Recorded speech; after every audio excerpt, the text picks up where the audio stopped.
Hello प्यारे बच्चों, नमस्कार। कैसे हैं आप सभी? उम्मीद है आप लोग बिल्कुल बढ़िया होंगे। तो जितने भी सारे बच्चे हैं, सबसे पहले आप लोग लाइव आइए ताकि आज का क्लास शुरू किया जाए। और आज के क्लास में हम लोग क्लास 12th केमिस्ट्री का जो चैप्टर 4 है, जिसका नाम क्या है, रसायन बल गतिकी, ठीक है। इसका हम लोग क्या करने वाले हैं, शुरुआत करने वाले हैं, ठीक है। पार्ट 1 हम लोग पढ़ने वाले हैं। तो पार्ट 1 पढ़ना बहुत ही ज्यादा जरूरी होता है। तो जितने भी सारे बच्चे हैं, सबसे पहले आप लोग वीडियो को शेयर करिए और जल्दी से जल्दी लाइव आइए ताकि क्लास को शुरू किया जाए। और एक बार आप लोग ये भी बता दीजिए क्या आवाज आप सभी बच्चों के पास जा रहा है और वीडियो की क्वालिटी कैसी है, एक बार आप लोग कंफर्म करके बता दीजिए। जल्दी जल्दी आप लोग लाइव आइए और एक बार बताइए कि सब चीज ठीक है। आस्क बोर्ड का छोटा नमस्ते गुरुजी, नमस्ते। और बाबू, जैसे हमने पिछली कक्षाओं में आपको बता के गए थे कि आपका जो क्लास है 2 से 3 दिन तक ऑफ रहेगा, क्योंकि हम अस्थाई होना चाहते हैं यहाँ पे, ठीक है, अपने स्टूडियो में।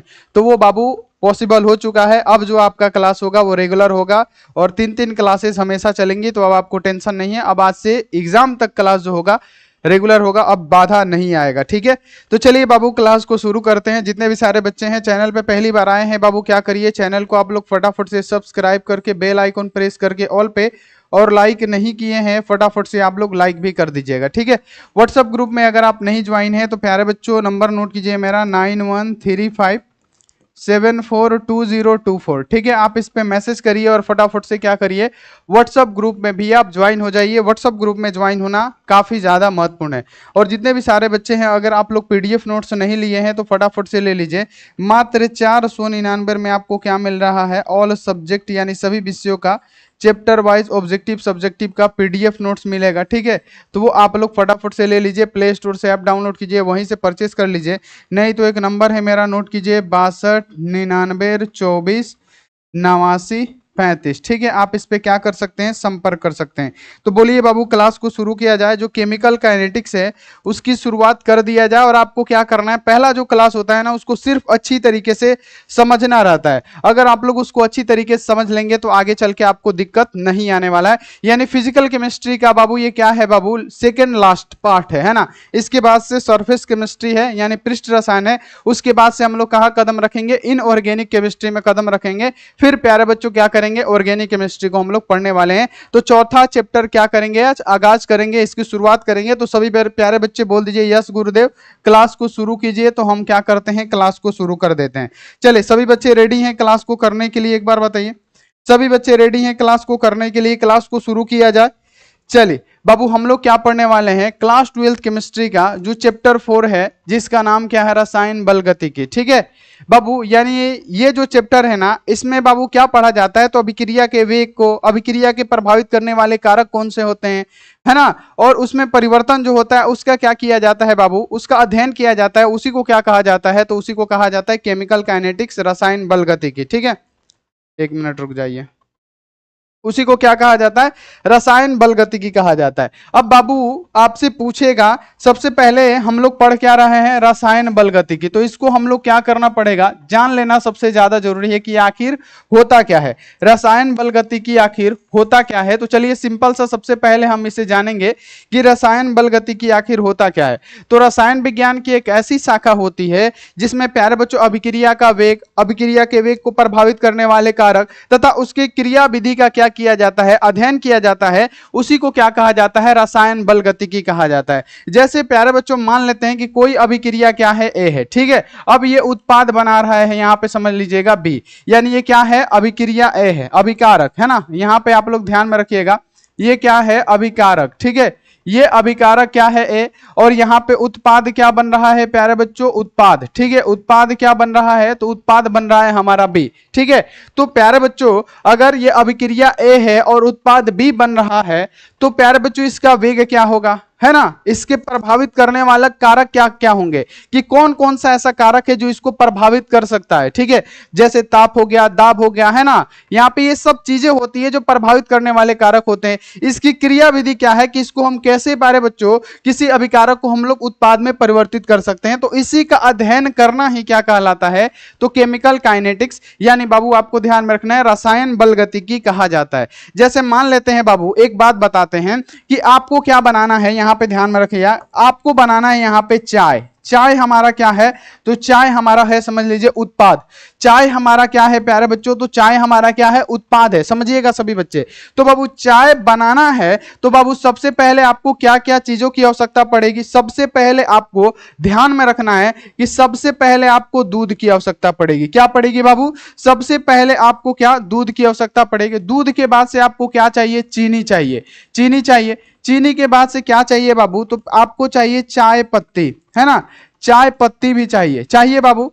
तब जाके क्या होगा, तो बाबू ये हमारा क्या होगा, चाय में परिवर्तित होगा। तो बाबू ये सब क्या होते हैं, जैसे दूध, चीनी, चाय पत्ती, ये सब क्या होते हैं, तो अभिकारक होते हैं, ठीक है, ये अभिकारक होते हैं। और अभिकारक से ही हमारा क्या बनता है, तो बाबू आपको बता दें कि अभिकारक से ही हमारा क्या बनता है, उत्पाद। और उत्पाद के रूप में क्या बना बाबू, उत्पाद के रूप में क्या बना, तो उत्पाद के रूप में आप बोलेंगे कि उत्पाद के रूप में हमारा क्या बन गया, तो चाय पत्ती बन गया, सॉरी चाय पत्ती बोले, चाय बन गया। तो ये हमारा क्या हो गया, उत्पाद हो गया, ठीक है। तो यहां पे आपको ध्यान में रखना है कि अभिकारक क्या होता है। जैसे एक और एग्जांपल दे देते हैं कि हमारा मान लीजिए कि शरबत बनाना है बाबू, क्या हो गया, ये शरबत बनाना है, शरबत।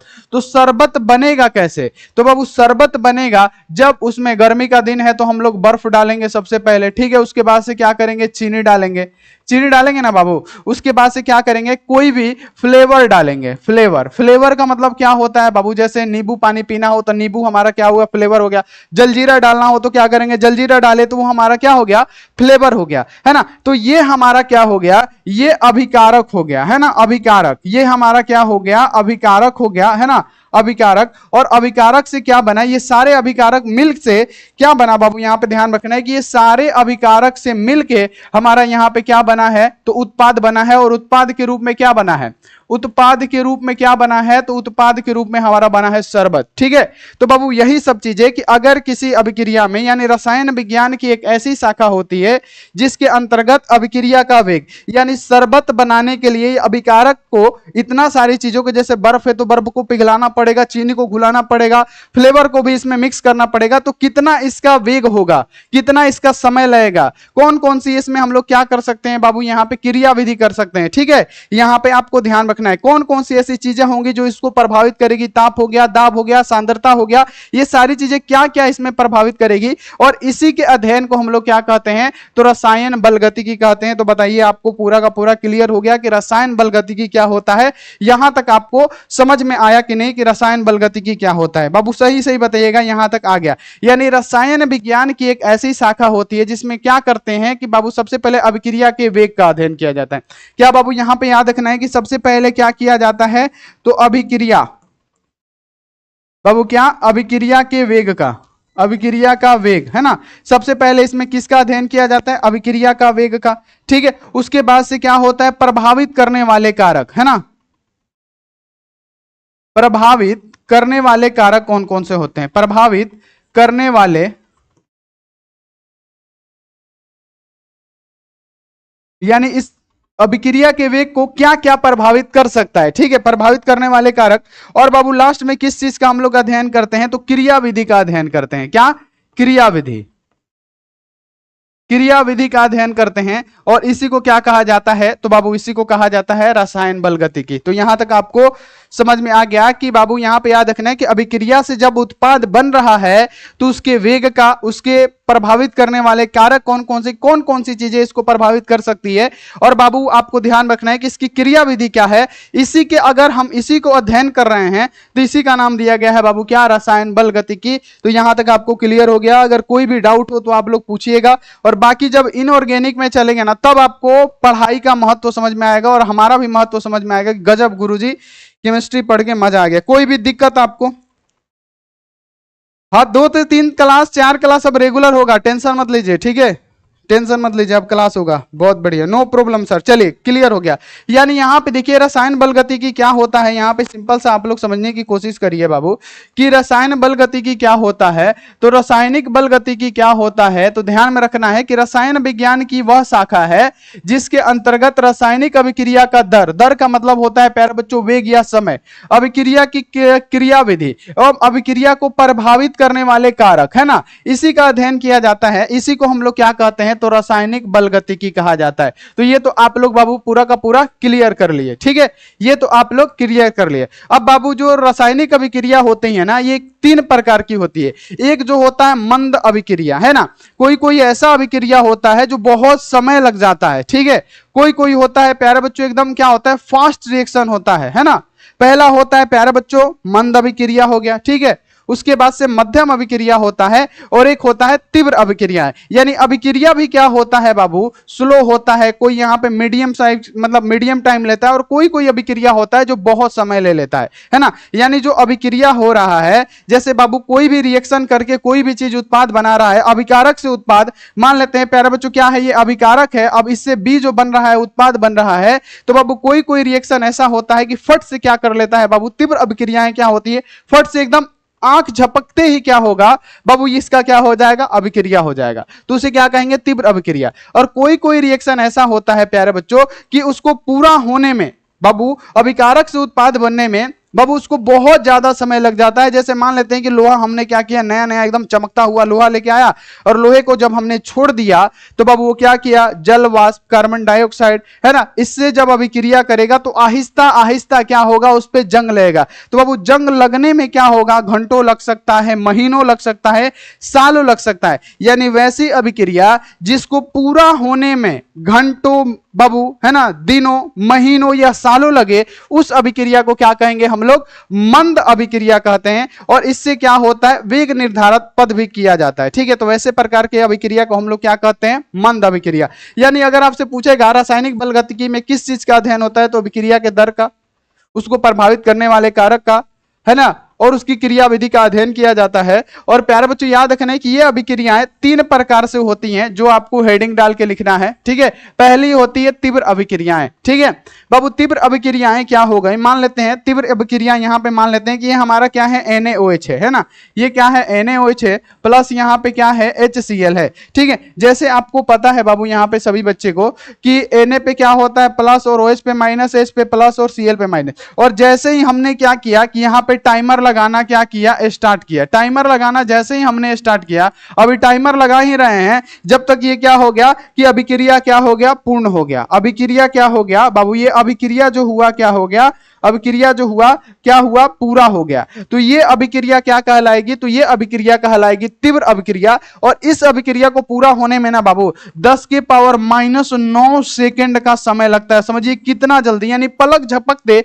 ये अभिक्रिया क्या हो जाता है, पूरा हो जाता है। तो इसमें कुछ सोचने समझने का, चाहे कुछ सीखने का इसमें नहीं मिलता है, ये आपको ध्यान में रखना है। अगर आपसे पूछा जाएगा तीव्र अभिक्रियाएं क्या है, तो वे अभिक्रिया जो सेकेंडों में हो जाए, पलक झपकते हो जाए, वो अभिक्रिया पूर्ण हो जाए, उस प्रकार की अभिक्रिया को हम लोग क्या कहेंगे, तीव्र अभिक्रिया कहेंगे। और ये जो अभिक्रियाएं होती है ना, तीव्र अभिक्रिया किसमें होती है, तो आयनिक यौगिकों में होता है बाबू। किसमें होता है, आयनिक यौगिक में होता है, आयनिक कंपाउंडों में होता है। तो ये आपको क्लियर रखना है, क्योंकि ऑब्जेक्टिव में पूछ सकता है कि तीव्र अभिक्रिया किसमें पाई जाती है। तो जितने भी आयनिक यौगिक होते हैं उनमें क्या होती है, तीव्र अभिक्रियाएं पाई जाती है। तीव्र अभिक्रिया क्या है कि वैसे अभिक्रिया जिसको पूरा होने में क्या लगता है, 10 के पावर -9 सेकेंड अथवा उससे भी कम समय लगता हो, उस प्रकार की अभिक्रिया को हम लोग क्या कहते हैं बाबू, तीव्र अभिक्रिया कहते हैं। और ये अभिक्रिया क्या होती है, आयनिक अभिक्रिया होती है। यानी प्यारे बच्चों ये सब जितनी भी अभिक्रियाएं होती है वो आयनिक अभिक्रिया, जिसमें आयंस पाए जाते हैं, धन आयन ऋण आयन, उसमें ये पाई जाती है। तो तीव्र अभिक्रिया आपको क्लियर हो गया। मैथ के लिए सर को बोले हैं, सर आपको पढ़ाएंगे मैथ, बिल्कुल आपको टेंशन नहीं लेना है बाबू, ठीक है। अब तो क्लास रेगुलर होगा, निश्चिंत रहिए, ठीक है।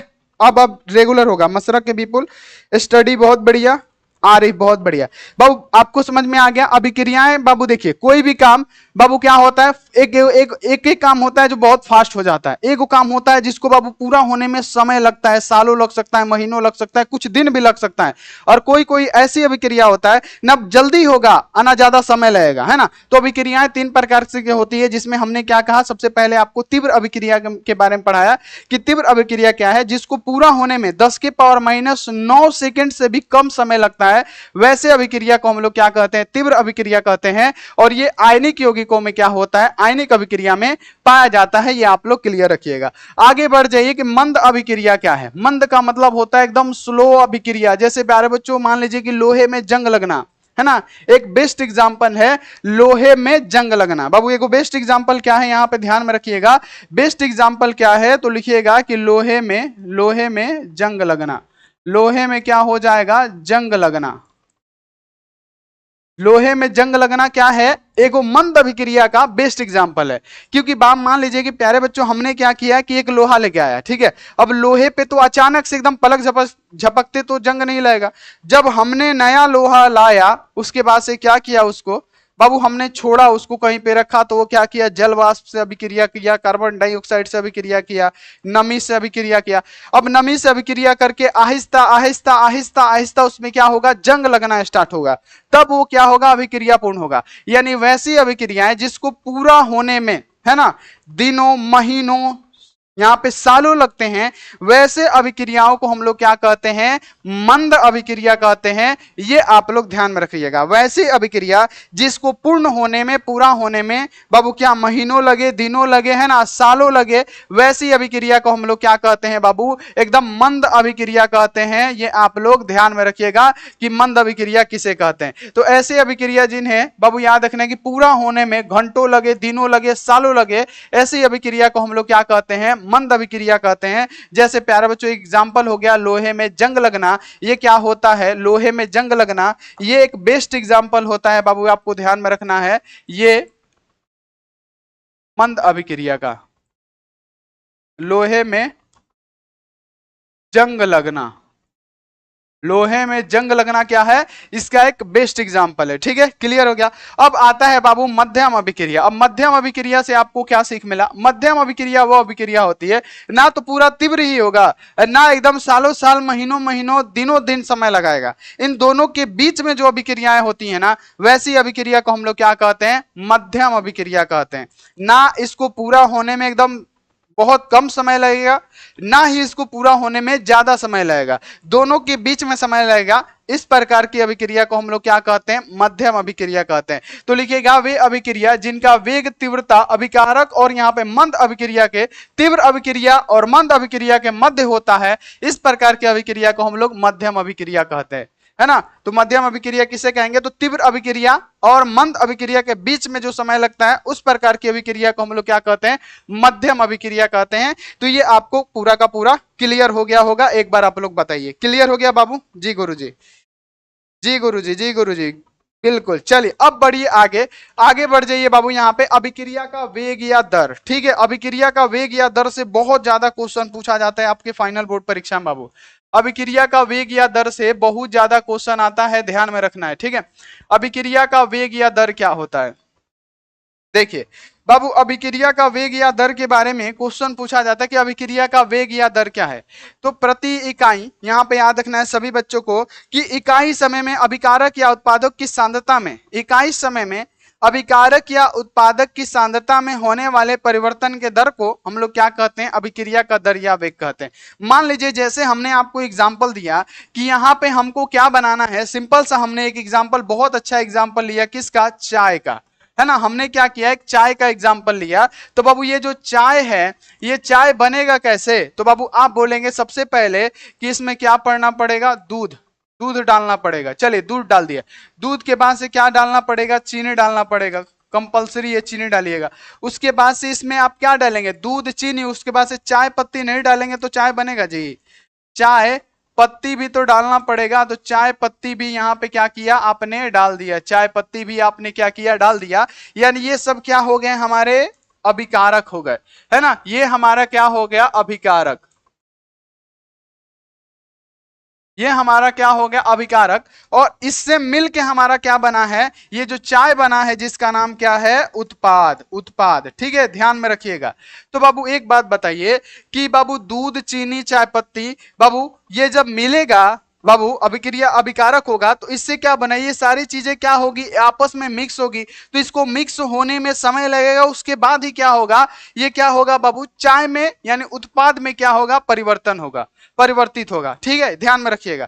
जैसे अगर आप लोग यहाँ पे क्या कर रहे हैं, शरबत बना रहे हैं, शरबत, एक बेस्ट एग्जांपल दे रहे हैं, शरबत। तो शरबत बनाने के लिए सबसे पहले, गर्मी का दिन है तो हम लोग तो भाई बर्फ वाला शरबत पियेंगे, बर्फ डालेंगे, ठीक है। उसके बाद से क्या डालेंगे, बर्फ के बाद से इसमें क्या डालेंगे हम लोग, चीनी डालेंगे, क्योंकि हमको मीठा शरबत अच्छा लगता है, चीनी हो गया।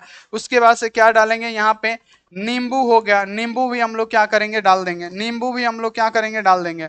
यहाँ पे क्या करेंगे, नींबू क्या करेंगे डालेंगे, और उसके बाद से जलजीरा भी डालना होगा, जो भी फ्लेवर होगा वो डालेंगे। उसके बाद से क्या होगा, हमारा शरबत तैयार होगा। तो बाबू बर्फ घुलेगा, चीनी घुलेगा, इस सब को पूरा होने में, यानी ये उत्पाद बनाने में कुछ समय लगेगा ना बाबू, तो उसी को क्या कहते हैं बाबू, अभिक्रिया का दर या वेग कहते हैं। कि इकाई समय में, है ना, अभिकारक या उत्पाद में, है ना, कि सांद्रता में होने वाले परिवर्तन को, इकाई समय में अभिकारक या उत्पाद के सांद्रता में होने वाले परिवर्तन के दर को हम लोग क्या कहते हैं प्यारे बच्चों, परिवर्तन के दर को हम लोग अभिक्रिया का वेग या प्यारे बच्चों अभिक्रिया का दर कहेंगे। बोलिए, क्लियर हो गया, क्लियर हो गया बाबू, क्लियर हो गया। आप लोग बताइए अभिक्रिया का दर या वेग क्या होता है। तो इकाई समय में अभिकारक या उत्पादकों के, है ना, याद रखना है कि अभिकारक या उत्पादकों, है ना, या अभिकारक या उत्पादक के सांद्रता में जो भी होने वाला परिवर्तन होगा उसके दर को हम लोग क्या कहते हैं बाबू,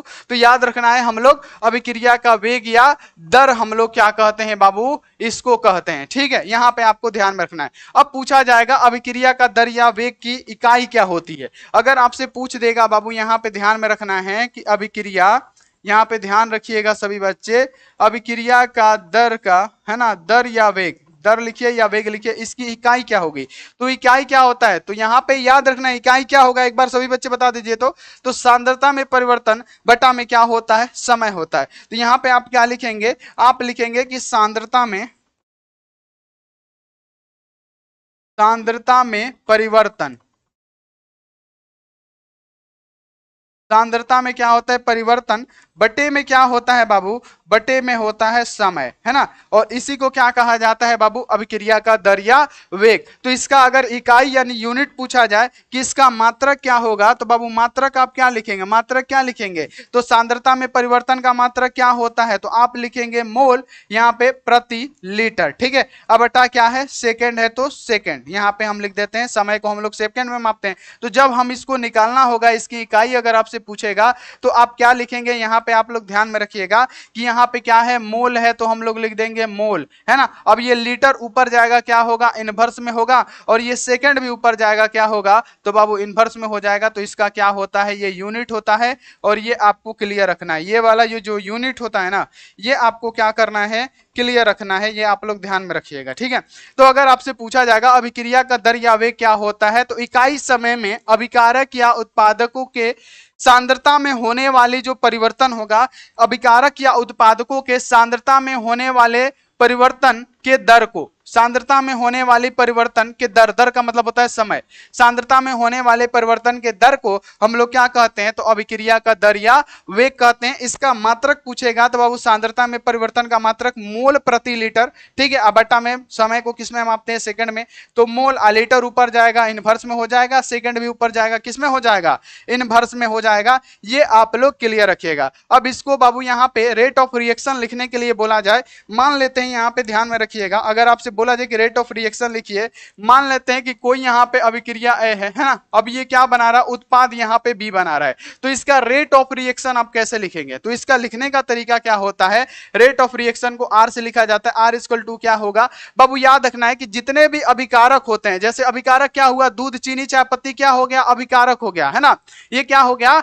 अभिकारक हो गया। और अभिकारक कभी भी माइनस में रहता है, और उत्पाद जो बनता है ना, है ना, जिससे बनता है, अभिकारक हमेशा माइनस में लिखा जाता है, और जो उत्पाद बनता है ना वो कभी भी प्लस में लिखा जाता है। तो बाबू यहाँ पे अगर ए से बी बन रहा है ना, तो इसका बाबू अगर आपसे पूछा जाएगा रेट ऑफ रिएक्शन, है ना, अभिक्रिया की दर लिखे, तो आप कैसे लिखेंगे, तो बाबू लिखेंगे क्या आप, सबसे पहले क्या लिखेंगे, माइनस, क्योंकि बाबू जो भी अभिक्रिया होगी, है ना, जो उत्पाद बनेगा वो प्लस में, और जो अभिक्रिया होगा उसे क्या लिखेंगे, अभिकारक होगा उसे किससे दर्शाएंगे, माइनस से। तो सबसे पहले माइनस, उसके बाद से प्यारे बच्चों ये डेल्टा किसको प्रदर्शित करता है, परिवर्तन को, परिवर्तन हमने आपको पीछे भी पढ़ा है, ये डेल्टा क्या है, परिवर्तन है, किसमें, तो बाबू याद रखना है कि ए की सांद्रता, ये जो बाबू डिब्बा होता है ना, ये वाला चीज, ये वाला चीज, इसको कहा जाता है सांद्रता, याद रखना है सांद्रता इसका नाम है बाबू। क्या है ये जो डब्बा है इसका नाम क्या होता है, सांद्रता होता है। ये भी आप लोग क्लियर रखिएगा।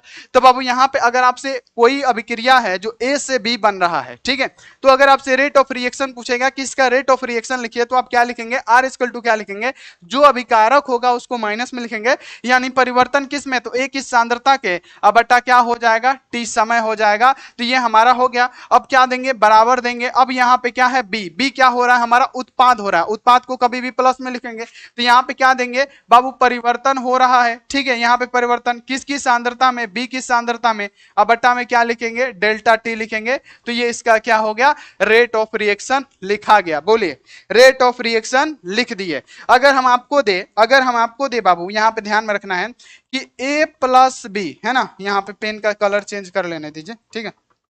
अब देखिए यहां पे अगर हम देख ए प्लस बी मिलके कोई उत्पाद सी बना रहा है, तो आप इसका रेट ऑफ रिएक्शन मिलिए लिखिए। यानी ए प्लस बी मिलके कोई उत्पाद अगर सी बना रहा है, तो आप इसका क्या लिखिए, रेट ऑफ रिएक्शन लिखिए। तो आप रेट ऑफ रिएक्शन क्या लिखेंगे, तो अब रेट ऑफ रिएक्शन के लिए क्या लिखेंगे, आर, आर इक्वल टू क्या लिखेंगे, जितने भी अभिकारक होंगे वो किस में जाएंगे, माइनस में। तो सबसे पहले क्या देंगे, माइनस, है ना। उसके बाद से क्या देंगे, परिवर्तन हो रहा है किसकी सांद्रता में, ए की सांद्रता में, ठीक है। अब बटा क्या हो जाएगा, समय में परिवर्तन यानी डेल्टा टी, ठीक है। फिर क्या देंगे, बराबर देंगे। फिर बी भी क्या है, अभिकारक ही ना है। जैसे मान लेते हैं कि हमारा दूध ए हो गया, चीनी बी हो गया, है ना। तो उसी प्रकार से है कि अभिकारक मिलके ही ना उत्पाद बनाएगा जी।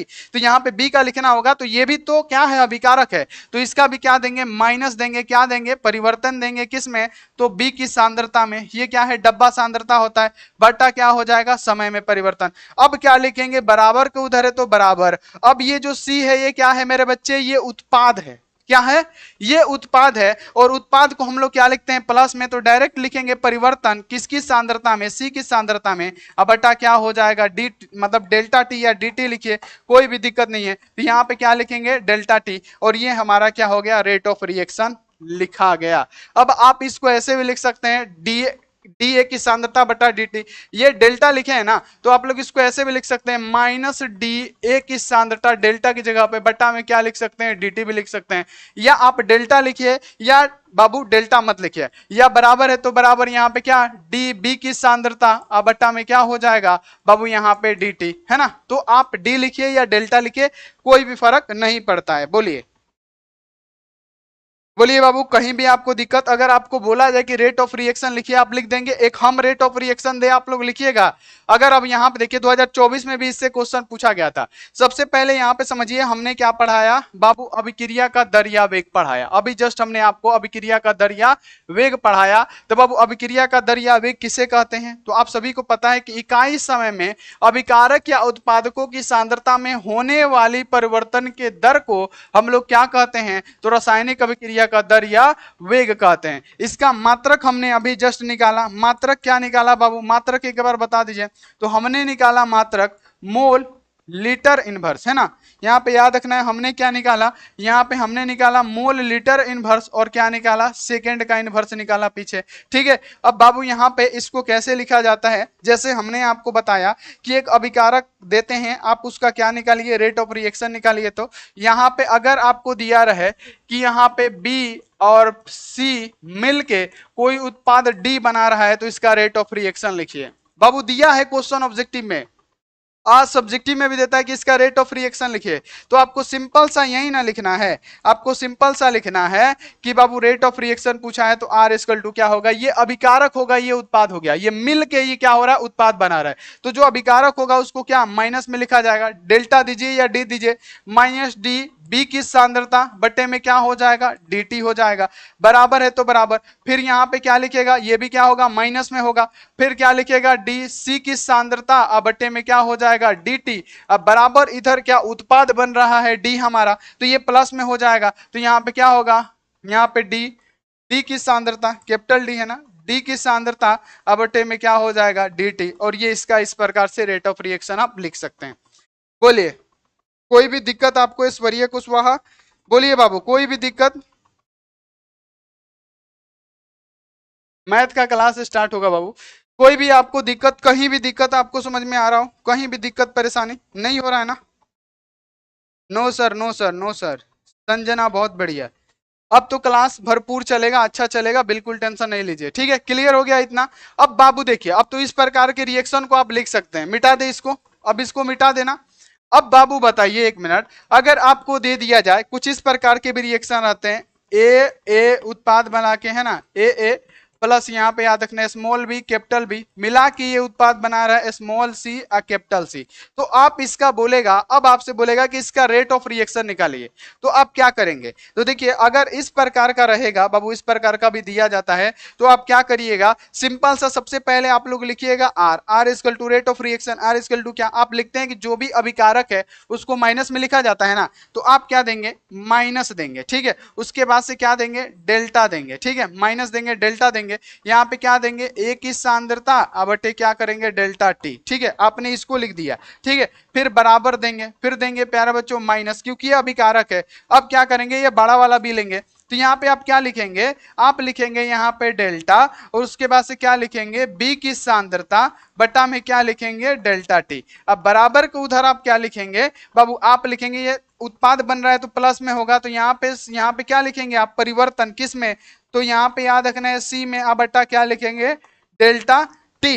अब बाबू जो ये ए होता है ना, जो पहले वाला उसका होता है, ये कभी भी याद रखना है कि ये बटा के नीचे आ जाता है, और ये आप लोग क्लियर रखिएगा, यानी 1 बटा में क्या हो जाएगा ए, और यहाँ पे बी है तो क्या लिखेगा 1 बटा में बी, और यहाँ पे क्या हो जाएगा प्लस में 1 बटा में सी। तो ये वाला जो चीज होता है आगे वाला, वो क्या होता है, बटा के नीचे आ जाता है, और इस प्रकार से इसका रेट ऑफ रिएक्शन लिखा जाता है। बोलिए क्लियर? Cute girl. चलिए श्वेता आसबुड के स्टूडेंट, टाइम टेबल क्या है बाबू, दिन में 1 बजे या 1:30 बजे, शाम में 7 बजे, है ना, और बाबू रात में 8:30 बजे, और सुबह में अब चलेगा 1 से 2 दिन बाद बाबू, कब, तो सुबह में 6 बजे से क्लासेस चलेगी, 4 क्लासेस होगा। चलिए क्लियर, पूरा का पूरा क्लियर हो गया होगा बाबू, आपको रेट ऑफ रिएक्शन कोई भी दिक्कत नहीं हुआ होगा। आपको अभिक्रिया का वेग या दर, बाबू आपसे 5 नंबर का क्वेश्चन पूछा जाता है कि अभिक्रिया का दर या वेग क्या है तथा उसके प्रभावित करने वाले कारक को लिखे। अब 5 नंबर का क्वेश्चन है, यही चीज हुआ जो हम आपको बता रहे हैं, तो ध्यान में रखिएगा। ठीक है, अब बाबू पूछा जाता है कि अभिक्रिया का वेग निर्धारक पद कौन सा होता है, आप बता दीजिए। तीव्र अभिक्रिया, मंद अभिक्रिया कि मध्यम अभिक्रिया, तीनों में से एक का आंसर दीजिए कि अभिक्रिया का वेग निर्धारक पद क्या होता है, तीव्र, मंद की मध्यम, एक बार आंसर दीजिए। अभिक्रिया का वेग निर्धारक पद कौन सा होता है, जो कि बोर्ड मॉडल में पूछा गया क्वेश्चन, एक बार बताइए तो। मोहित तिवारी आपका नाम ले लिए। तीव्र अभिक्रिया, एजुकेशन वायर का आ गया तीव्र अभिक्रिया, और बच्चे चलिए बताइए फटाफट से। मध्यम, हाँ बाबू गलत बता रहे, तीव्र नहीं होगा ना। देखिए तीव्र अभिक्रिया क्या होती है, जिसको 10 के पावर -9 सेकंड से भी कम लग सकता है, पलक झपकते हुए अभिक्रिया हो जाएगा, तो उसमें आपको कुछ समझ में आएगा कि कैसे क्या हुआ, है ना, उसमें कुछ समझ में आएगा कि कैसे क्या हुआ, उसमें कुछ समझ में नहीं आएगा कि कैसे क्या हुआ। तो जो बाबू याद रखना है कि अभिक्रिया का बाबू वेग निर्धारक पद होता है ना, जो मंद अभिक्रिया होता है, जिसको पूरा होने में बाबू दिनों, महीनों, साल लगते हैं, वो अभिक्रिया क्या होती है प्यारे बच्चों, वेग निर्धारित पद होती है। और ये आपको क्लियर रखना है कि मंद अभिक्रियाएं क्या होती है, वेग निर्धारित पद होती है। ठीक है, क्योंकि उसमें सोचने समझने का, देखने का, सब चीज समझने का टाइम मिलता है। ठीक है, ध्यान में रखना है। तीव्र अभिक्रिया में क्या होता है, पलक झपकते हो जाएगा, तो उसमें आप क्या देखेंगे, है ना, क्या समझेंगे, कुछ भी नहीं। ठीक है, क्लियर। मंद अभिक्रिया, तो बाबू सबसे पहले आप ये बताइए कि इतना आपको अभिक्रिया का वेग क्लियर हो गया। अब बाबू पूछा जाता है कि अभिक्रिया के दर को प्रभावित करने वाले कारक कौन कौन से होते हैं। देखिए गजब का क्वेश्चन है कि अभिक्रिया के वेग को प्रभावित करने वाले कारक कौन कौन से होते हैं, कि अभिक्रिया के वेग या दर हो गया, अब उसको प्रभावित करने वाले कारक कौन कौन से होंगे, उसको प्रभावित करने वाले कारक कौन कौन से होंगे। सबसे पहले ताप का प्रभाव, बाबू लिखिएगा कि अभिक्रिया के वेग पे ताप का प्रभाव पड़ता है। ठीक है, अभिक्रिया के वेग पे ताप का प्रभाव पड़ता है।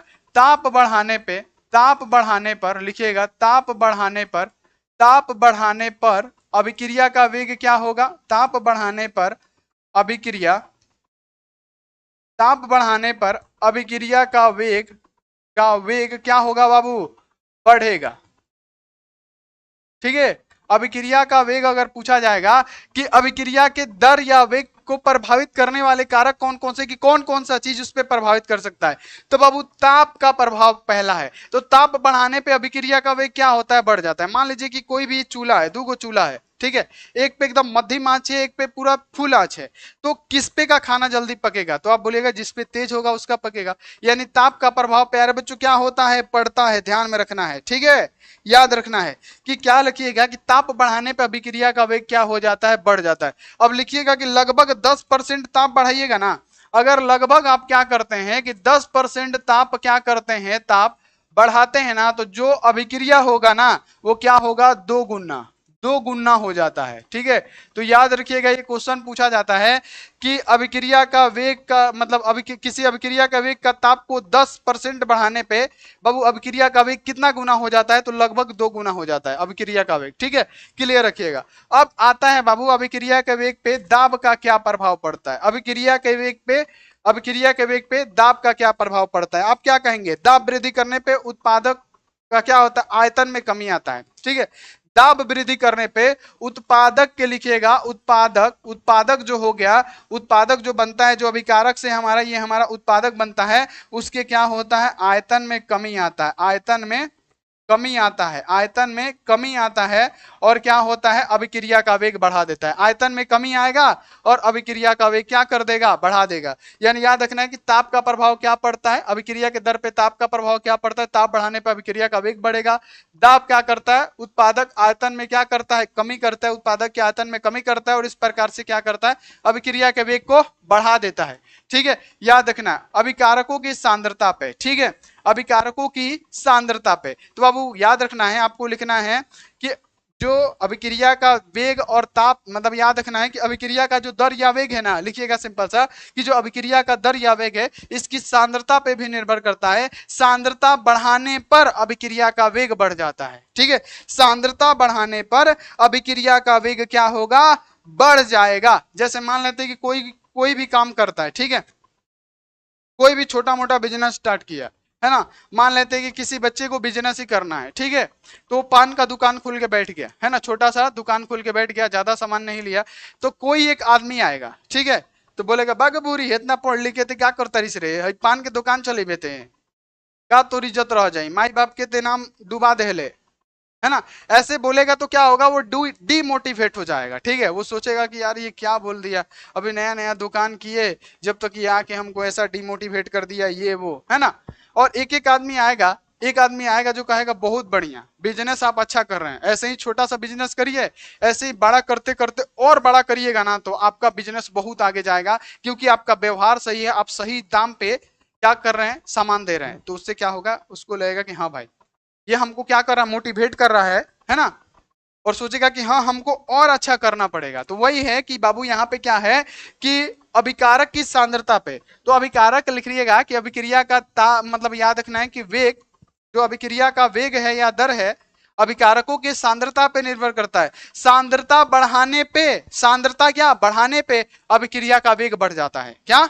सांद्रता बढ़ाने पर अभिक्रिया का वेग क्या होगा? बढ़ जाएगा। अब लिखिएगा उत्प्रेरक की उपस्थिति पे, तो बाबू याद रखना है कि ये क्या होता है? उत्प्रेरक की उपस्थिति पे भी निर्भर करता है। अभी और क्या है? अभिकारक के पृष्ठीय क्षेत्रफल। बाबू अभिकारक का क्या करेगा? जितना बड़ा पृष्ठीय क्षेत्रफल रहेगा ना, अभिकारक का जो पृष्ठीय क्षेत्रफल है जितना बड़ा रहेगा, बाबू आपको ध्यान में रखना है कि उतना क्या होगा? अभिक्रिया का ताप या वेग बड़ा होगा, है ना, वृद्धि होगा उसमें, ठीक है, ये आपको क्लियर रखना है। चलिए एक एक करके पढ़ते हैं कि अभिक्रिया का ताप या मतलब याद रखना है कि याद रखना है कि अभिक्रिया के वेग पे ताप का प्रभाव क्या पड़ता है। तो लिखिएगा कि अभिक्रिया के वेग पे ताप का प्रभाव पड़ता है कि सामान्य ताप बढ़ाने पे अभिक्रिया का दर या वेग क्या होता है? बढ़ जाता है। किसी रासायनिक अभिक्रिया में अगर 10 डिग्री सेंटीग्रेड अगर आप ताप वृद्धि करते हैं तो अभिक्रियाएं क्या हो जाती है? उसका वेग 2 गुना हो जाता है। साफ साफ लिखें कि अगर 10% ताप बढ़ाएगा तो अभिक्रिया क्या हो जाएगी? 2 गुना, जो कि आगे हमने क्या हुआ है? लिखा हुआ है, ठीक है, जो कि हमने क्या किया हुआ है? लिखा हुआ है। अब देखिए अगला है कि दाब का प्रभाव। दाब का प्रभाव क्या पड़ता है? तो लिखिएगा कि दाब बढ़ाने पे अभिक्रिया का दर प्रभावित होता है। दाब बढ़ाने पे अभिक्रिया का दर प्रभावित होता है, अर्थात अभिक्रिया की दर में वृद्धि होती है। चूंकि दाब वृद्धि पर उत्पादकों का आयतन कम हो जाता है, जो कि हमने पीछे लिखा है कि दाब बढ़ाने पे उत्पादक के आयतन में क्या होता है, कमी आता है। और इस प्रकार से क्या होता है बाबू, तो यहाँ पे क्या होता है कि इसके बाबू यहाँ पे याद रखना है कि इसके वेग में क्या होता है, मतलब क्या होता है, वृद्धि होता है। ठीक है, आगे बढ़ जाइए। अगला कि अभिकारकों की सांद्रता, जो कि हमने आपको समझाया कि अभिकारकों की सांद्रता पर निर्भर करता है। तो लिखिएगा कि बाबू यहाँ पे कि किसी अभिक्रिया का ताप या वेग है ना, मतलब याद रखना है कि वेग बाबू अभिकारकों की सांद्रता पर निर्भर करता है। स्थिर ताप पर किसी अभिकारक की दर अभिकारकों की सांद्रता के अधिक होने पर अधिक होती है ना। यानी सांद्रता अधिक होगी तो अभिक्रिया का वेग भी क्या होगा, अधिक होगा, क्योंकि सांद्रता बढ़ाने पर आणविक टक्कर क्या होती है, ज्यादा होती है ना। तो ये आप लोग क्लियर रखिएगा। अगला कि उत्प्रेरक की उपस्थिति पर, तो हमने क्या बताया कि सामान्य उत्प्रेरक उसे कहते हैं जो किसी रासायनिक अभिक्रिया का वेग बढ़ा देता है। उत्प्रेरक का काम क्या होता है कि किसी रासायनिक अभिक्रिया के दर या वेग को बढ़ाना है। बाबू क्वेश्चन पूछा जाता है कि उत्प्रेरक का कार्य क्या होता है। ये बाबू ऑब्जेक्टिव में भी क्वेश्चन पूछा गया है कि उत्प्रेरक का कार्य क्या होता है। तो उत्प्रेरक का कार्य क्या होता है, तो किसी बाबू याद रखना है कि अभिकारक के दर या वेग को बढ़ाना, अभिकारक के दर या वेग को बढ़ाना। ठीक है, और स्वयं क्या करेगा, उसमें भाग नहीं लेगा। अर्थात उत्प्रेरक की उपस्थिति में अभिक्रिया की दर क्या होती है, बढ़ जाती है। ये सब क्या होते हैं, कारक होते हैं। ठीक है, अगला है बाबू कि अभिकारक के पृष्ठीय क्षेत्रफल पर। तो हमने आपको क्या बताया कि अभिकारक का जितना बड़ा पृष्ठीय क्षेत्रफल होगा बाबू उसमें क्या होगा, आपको ध्यान में रखना है कि अभिक्रिया का दर क्या होगा, उतना ही बड़ा होगा। जब अभिकारक का पृष्ठ क्षेत्रफल अधिक होता है, जितना ज्यादा बढ़ेगा उसकी अभिक्रिया की दर क्या होगी, उतना ही ज्यादा होगी। तो यहां तक आपको क्लियर हुआ, एक बार बता दीजिए। उसके बाद से सक्रियण ऊर्जा हो गया, है ना। ये सारी चीजें हम लोग को पढ़ना है। Zero order reaction, first order reaction, ये सारी चीजें पढ़ना है। मोहित तिवारी, चलिए सर क्लास कब चलेगा, तो क्लास तो चल ही रहा है जी, सुम्बुल बताइए। क्लियर हो गया, कोई भी कहीं भी दिक्कत आपको। सीमा परवीन, बिट्टू कुमार नेक्स्ट टॉपर, साहिल, नितिन, नितिन बहुत बढ़िया बाबू, सबको क्लियर हो गया, सबको स्पष्ट हो गया। यहीं तक क्लास को। लवली बहुत बढ़िया, लवली, रिजवाना आस्क बोर्ड की स्टूडेंट, चलिए तनु सिंह बहुत बढ़िया, सबको क्लियर हो गया बाबू। इतना सबको समझ में आ गया तो एक बार आप लोग क्या करिए, लाइक कर दीजिए प्लीज। इतना आपको पढ़ाए हैं तो एक लाइक तो बनता है। फटाफट से क्या कर दीजिए, एक लाइक कर दीजिए, लाइक कर दीजिए बाबू। लाइक करने के बाद से क्या करिए, चैनल को फटाफट से क्या करिए, सब्सक्राइब करके बेल आइकन को प्रेस करके ऑल पे कर लीजिए। जितने भी सारे बच्चे हैं इतना काम कर लीजिए। ठीक है, और पीडीएफ नोट्स चाहिए तो आस्क बोर्ड का ऐप डाउनलोड करके वहां से परचेस कर लीजिए। ठीक है, तो मिलते हैं बाबू अब शाम वाला क्लास में। आप लोग अपना ध्यान रखिए, मन लगा के पढ़ाई करते रहिए। Take care and bye, thank you so much.